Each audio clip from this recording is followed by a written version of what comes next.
Space এক্সের সর্বশেষ Starship rocket মাঝ আকাশে বিস্ফোরিত হওয়ার কারণ অনুসন্ধানে তদন্তের নির্দেশ দিয়েছে যুক্তরাষ্ট্রের ফেডারেল এভিয়েশন অ্যাডমিনিস্ট্রেশন বা এফএএ। স্পেস এক্সের এই তদন্ত সম্পন্ন না হওয়া পর্যন্ত ইলন মাস্ক কোম্পানিটির সকল স্টারশিপ মিশন স্থগিত রাখার নির্দেশ নিয়ন্ত্রণ সংস্থাটি দিয়েছে বলে প্রতিবেদনে লিখেছে প্রযুক্তি বিষয়ক সাইট এনগেজেট। ব্লগ পোস্টে স্পেস এক্স বলছে, বিস্ফোরণের আগে পরিকল্পনা অনুযায়ী হচ্ছিল উৎক্ষেপণ। স্টারশিপ সফলভাবে লঞ্চ প্যাড থেকে বেরিয়ে আসে এবং রকেটের বিভিন্ন বুস্টারও ধরতে সক্ষম হয়। তবে উৎক্ষেপণের কেবল 8.5 মিনিটের মাথায় স্টারশিপ মহাযানটি বিস্ফোরিত হয়।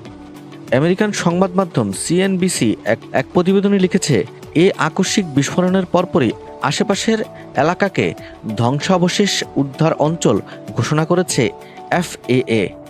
পাশাপাশি ঘটনার কাছাকাছি বিভিন্ন ফ্লাইটকে ধীর এবং অন্যদিকে ঘুরিয়ে দেয় কর্তৃপক্ষ, ফলে একাধিক এয়ারলাইনের ফ্লাইট মারাত্মকভাবে বিলম্বিত হয়েছে।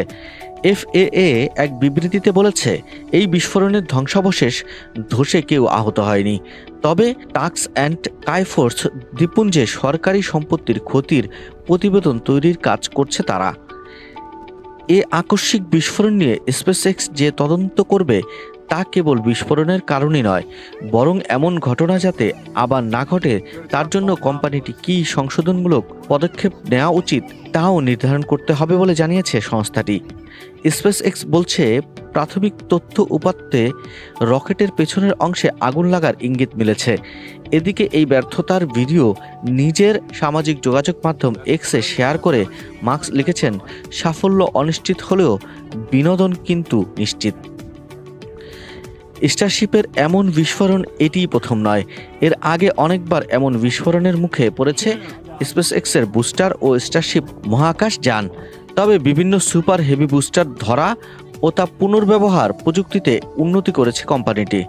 16 জানুয়ারি এই সর্বশেষ বিস্ফোরণের আগে তাদের প্রথম সফল সুপার হেভি বুস্টারটি নাটকীয়ভাবে ধরেছিল 2024 সালের অক্টোবরে।